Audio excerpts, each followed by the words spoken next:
when he said that instead of ending pre-infusion based on time, we end pre-infusion based on pressure. And what he's talking about is that, you know, as the puck gets saturated with water, it resists the water more. So the puck resistance goes up. And when you use a recipe on the decent, I want to be clear, there's a bunch of preset recipes. That's really all you ever need. You don't have to make your own recipes, and the preset recipes are awesome. But if you wanted to, you could adjust any recipe such that pre-infusion is over when a certain pre-programmed pressure is reached. So like you and I probably usually use a situation like this graph that we're looking at here. When the pressure crosses 4 bar, basically we're saying pre-infusion is over and now we're shifting to the next part of the recipe. So, I mean, and I think is it true, usually we're finding like 3.5, 4 bar is kind of where we feel like, okay, pre-infusion's over. That's like the proof. Whereas before we didn't have proof. We were just hoping like, I hope 10 seconds is the right amount of time. And this is like a great piece of feedback that tells us that we've now moved on from pre-infusion. Yeah. Okay.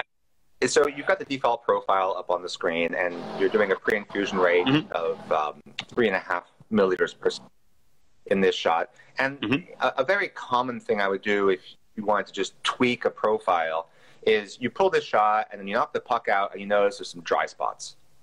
And so you might be thinking, you know what, I think I'm putting water a bit too quickly, and I'm rising the pressure a bit too fast, and I'm not giving the water enough time to spread.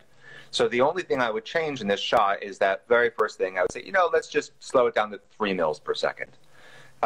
Or the opposite, which is it's starting to drip out before the pressure has risen, so I'm giving it too much time. So I'm going to up the flow rate to 4.5 mils per second.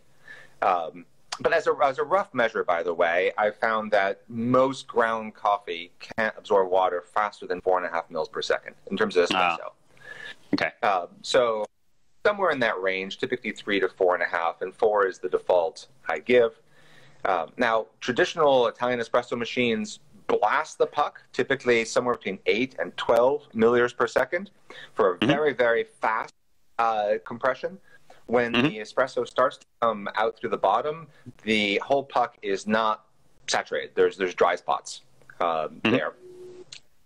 Typically, it's taking another 5-10 seconds before the whole puck, if ever, has water. But that's a style of espresso that gets you really thick, sludgy, and low percentage extraction. But yes. That's the balance, and if you're looking for, you know, something that's just like liquid melt chocolate, thick stuff, and then a TDS that just hits you in the face, and a lot of people like that style, you can do that. So this machine goes up to 8 mils per second, and it gets that effect. We call it a water hammer.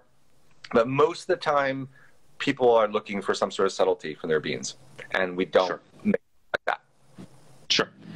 There's a question that I just want to clarify for this person. He asks,